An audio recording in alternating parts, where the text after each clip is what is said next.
ओम शांति। 8 जुलाई की बाबा की मुरली। मीठे बच्चे, प्रतिज्ञा करो, जब तक सतयुगी स्वराज्य स्थापन नहीं हुआ है तब तक हम सुख की नींद नहीं सोएंगे। पवित्र बनकर सबको पवित्र बनाएंगे। प्रश्न, ड्रामा में कौन सी मौत होना भी जैसे संगम युग की रस्म है?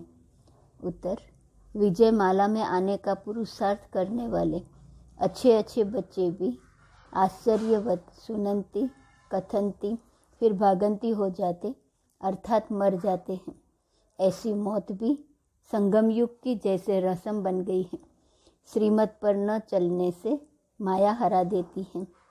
बाप का बनकर हाथ छोड़ा तो गोया मर गया, तकदीर पर लकीर लग जाती है। गीत, दर पर आए हैं कसम लेके। ओम शांति।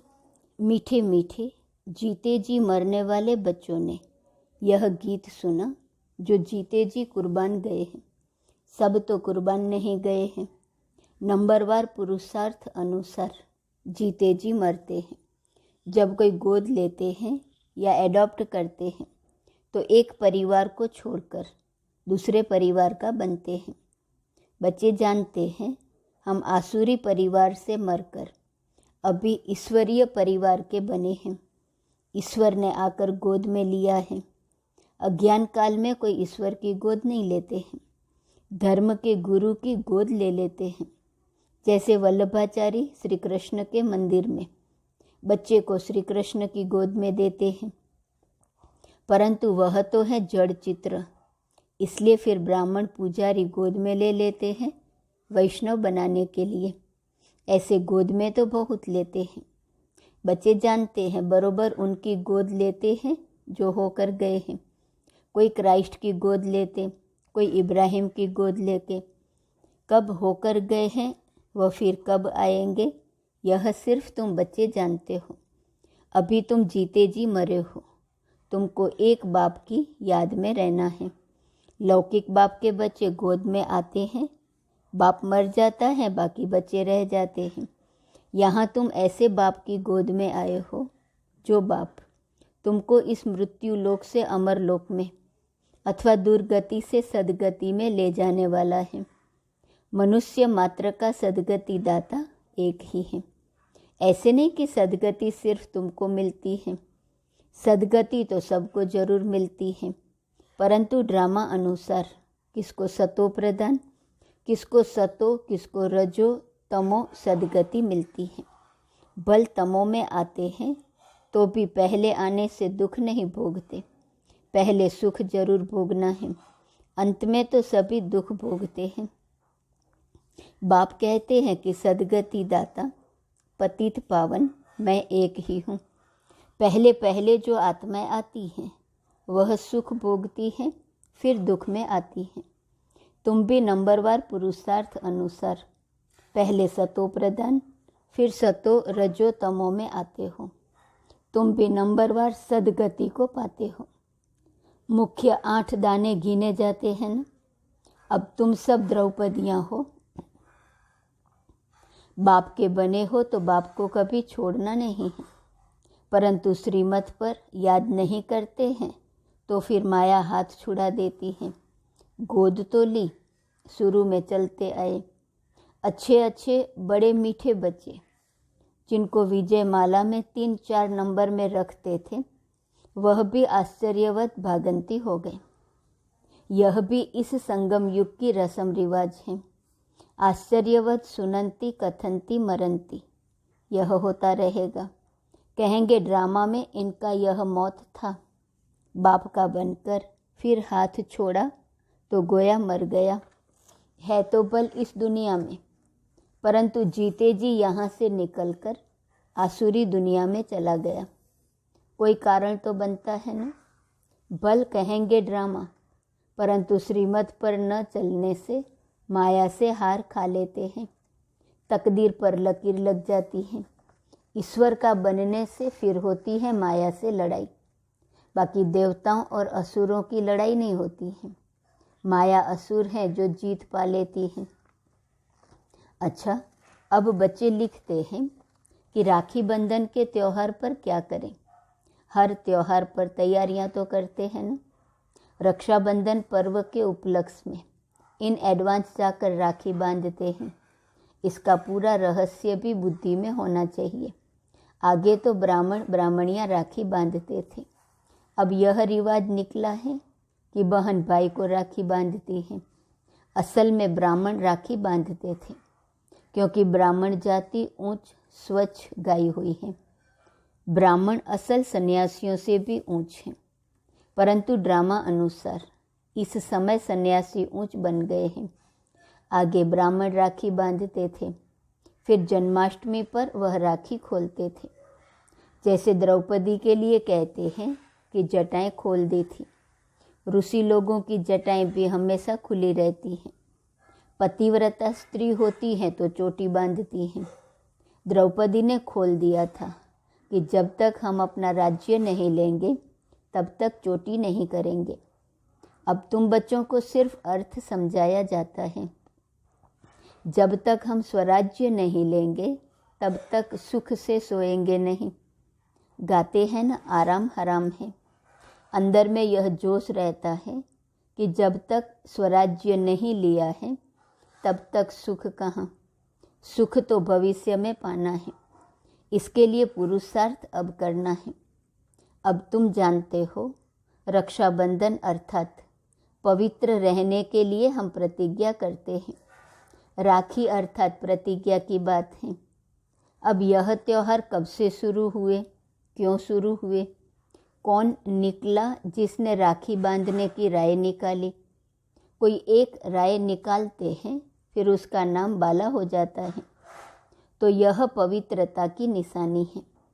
बहन तो हुई कुमारी, कुमारियाँ बांधती हैं। तुम गृहस्थी को भी जाकर बांधती हो। कुमार तो है ही कुमार। बहन भाई को बांधती है, कुमार हो व शादी किया हुआ हो। शादी किया हुआ फिर पवित्र रहे, यह तो बड़ा मुश्किल है। भगवान कहते हैं कि यह अंतिम जन्म पवित्र बनो, तो भी नहीं बनते हैं। तो बहन द्वारा कुमार भाई को राखी बांधनी चाहिए कि प्रतिज्ञा करो हम कभी विष नहीं पिएंगे। जो है ही विकारी, वह तो कभी विकार को छोड़ेंगे नहीं। भगवान का फरमान भी नहीं मानते हैं। तो यह कुमार कुमारियों की रस्म चली आती है। अब तुम समझते हो कि यह त्योहार भी संगम युग का है। सतयुग में तो है ही सब पवित्र, वहाँ राखी बांधने की दरकार ही नहीं। ऐसे नहीं कि सतयुग से लेकर रिवाज चला आया है। उत्सव बहुत करके संगम युग के हैं। लक्ष्मी नारायण का उत्सव भी अभी मनाते हैं, परंतु उनका महत्व नहीं। श्री कृष्ण जयंती मनाते हैं, परंतु पहले तो श्री कृष्ण को ऐसा किसने बनाया वह बताओ। विचारों को मालूम नहीं। यह भी क्लियर कर लिखना है। उत्सव सब हैं इस समय के। सतयुग में ऐसी बात होती नहीं। यह तो द्वापर में कुछ समय बाद फिर शुरू होते हैं। दीपमाला का उत्सव भी सतयुग में नहीं मनाया जाता जैसे यहाँ मनाते हैं। यहाँ मनाने का अर्थ दूसरा है। उत्सव का महत्व कब का है यह समझने की बात है। बच्चों को समझाया जाता है यह उत्सव इस समय के हैं जबकि शिव जयंती होती है। शिव जयंती के बाद फिर होती है राखी। पवित्र बनने की प्रतिज्ञा करते हैं कि अंतिम जन्म हम पवित्र बनेंगे। भारत को अथवा विश्व को पवित्र बनाने के लिए तुम बच्चों के लिए इस रक्षाबंधन का बड़ा महत्व है। प्रतिज्ञा की जाती है हम कभी पतित नहीं बनेंगे। अब तुम पावन बनते हो तो सिर्फ तुम पावन कुमारियों को ही हक है राखी बांधने का। भाइयों को सदैव पवित्र रहने के लिए राखी बांधनी है और इन गृहस्थियों से प्रतिज्ञा करानी है पवित्र रहने की। कहते हैं ना पतित पावन आओ, तो जो गायन है वो ही प्रतिज्ञा कराते हैं पतित से पावन बनो। बाप आकर प्रतिज्ञा कराते हैं। शिव जयंती के बाद है रक्षाबंधन। होली भी ज्ञान की है। दुरिया और होली दोनों इस समय के हैं। होली अर्थात पवित्र बनो, दुरिया माना ज्ञान धारण करो। वह फिर पत्थर ठीक कर गोबर आदि आदि बनाकर क्या क्या करते हैं, तो पतित पावन बाप ही आकर बच्चों को समझाते हैं। जो जीते जी मरते हैं उनमें भी मातेले और सौतेले होते हैं। मातेले का हिसाब किताब जरूर बाप के पास होगा। बाप जरूर बच्चे की सब कारोबार मिल्कत आदि को जानते होंगे। मातेले वह हैं जिनका बाप से पूरा लव रहता है। मातेले भी नंबरवार होते हैं, सौतेले भी नंबरवार हैं। कोई कपूत कोई सपूत तो होते ही हैं। शिव जयंती भी संगम युग पर होती है। संगम को भी टाइम देना चाहिए। जैसे लीप मास कहते हैं, फिर लीप सेंचुरी 100 वर्ष की। यह बहुत ऊंची है लीप सदी, 20वीं सदी कहते हैं ना। इनमें भी यह सदी जिसमें बाप आते हैं, इसको संगम सेंचुरी कहेंगे। उथल पुथल होने में टाइम तो लगता है। दीपमाला भी यहाँ की है। तुम बच्चे जानते हो, शिव जयंती के बाद फिर है पवित्रता की बात। शुरू से लेकर पवित्रता पर झगड़ा चला आया है। पवित्रता के साथ ज्ञान और योग की होली दुरिया साथ साथ है। बाप की याद भी अच्छी रीति चाहिए। ज्ञान का दुरिया भी चलता रहता है। ज्ञान बरसात तुम पर होती ही रहेंगी। पवित्रता पर ही झगड़ा चलता है। सब कहते हैं कि यह कौन आया है जो कहते हैं गृहस्थ व्यवहार में रहते पवित्र रहकर दिखाओ। सन्यासी तो खुद घर बार छोड़ जाते हैं। गोपीचंद राजा की भी कहानी है। उनसे पूछा गया, तुमने राज्य भाग्य क्यों छोड़ा? वो बोला, प्रभु मिलन के लिए छोड़ा है। इस पर गीत भी अच्छे अच्छे गाते हैं। यहाँ तो गृहस्थ व्यवहार में रहकर पवित्र रहना है। पवित्रता पर ही सारी खिटपिट होती है। अब रक्षाबंधन है पवित्र बनाने का यादगार पर्व। यहाँ देखो, छोटे छोटे बच्चों को भी साक्षात्कार होते हैं। अब छोटे बच्चे ने क्या भक्ति की, बाबा ने झट सबको साक्षात्कार करा दिया। तो समझते थे जादू है। इसको कहा जाता है शिव बाबा के चरित्र। बैठे बैठे गुम हो जाते थे। यह भी ड्रामा ही कहेंगे। एक दो को देखा और ध्यान में चले गए। यह सब चरित्र परमपिता परमात्मा के हैं, श्री कृष्ण के नहीं। श्री कृष्ण का नाम ले सारी बदनामी की है। भागवत में क्या क्या लिख दिया है। श्री कृष्ण सतयुग का प्रिंस, उसने चीर हरे यह किया। ऐसे चरित्र तो गाए नहीं जाते। दुनिया वाले समझते हैं बरोबर श्री कृष्ण ने यह सब किया होगा। फिर कहते हैं कि श्री कृष्ण के शरीर में आत्मा आई होंगी जिसने ज्ञान सुनाया होगा, परंतु ऐसे तो नहीं हो सकता। वह तो प्रिंस नामी ग्रामी था। फिर रथ दिखाते हैं, रथ में श्री कृष्ण दिखाते हैं। घोड़े गाड़ी पर बैठ पाठशाला चलाई जाती है क्या? यह है राजयोग की पाठशाला। कहाँ उन्होंने युद्ध का मैदान दिखाया है और कहाँ तुम्हारी यह युद्ध। यह है माया पर जीत पाने की युद्ध। तो तुम बच्चों को रक्षाबंधन पर समझाना है। रक्षाबंधन अर्थात पतितों को पावन बनाने के लिए स्वयं परमपिता परमात्मा आए हैं। तुम ब्रह्मा कुमारियाँ हो जो गाई हुई हो।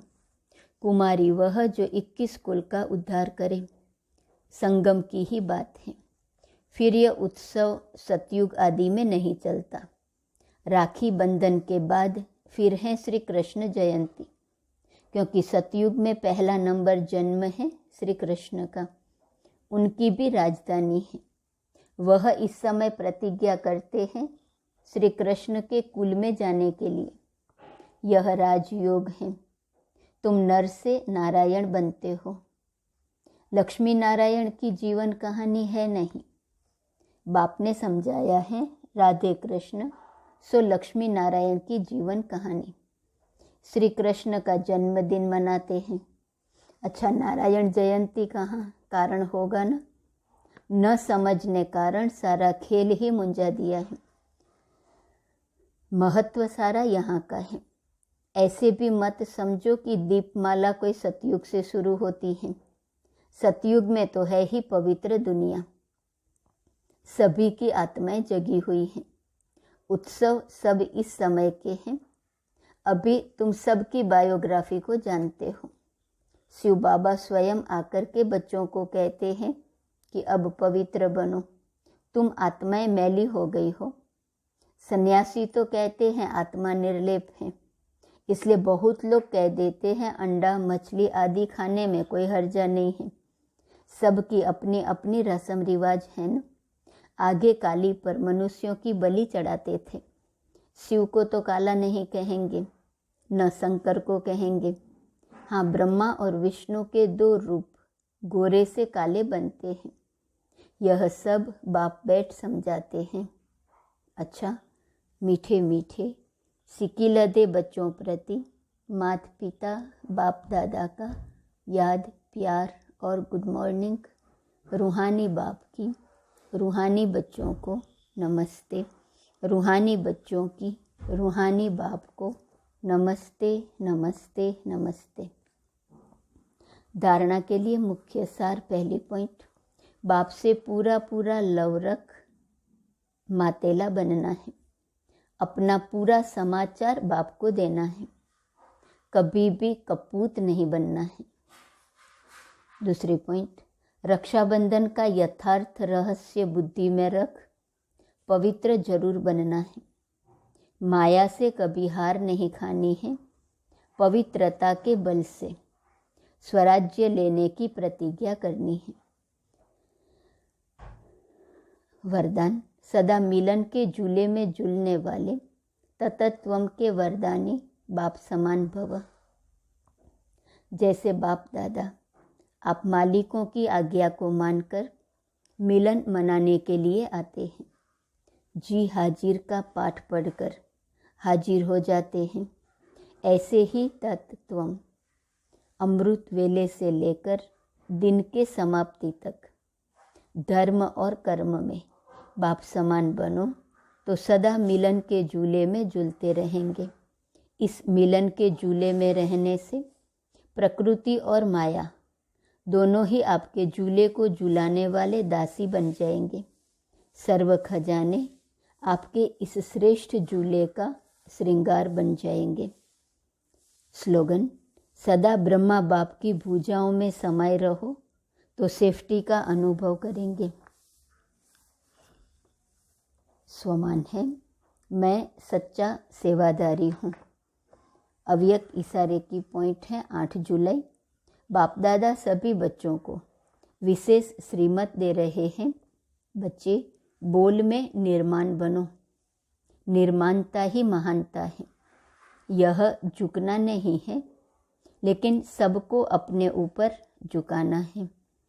यही दुआएं प्राप्त करने का साधन है। सच्चे सेवादारी को कभी सेवा की सफलता का अभिमान नहीं रहता। जितनी सफलता उतना नम्रचित्त, निर्माण, निर्मल स्वभाव रहता है। ओम शांति।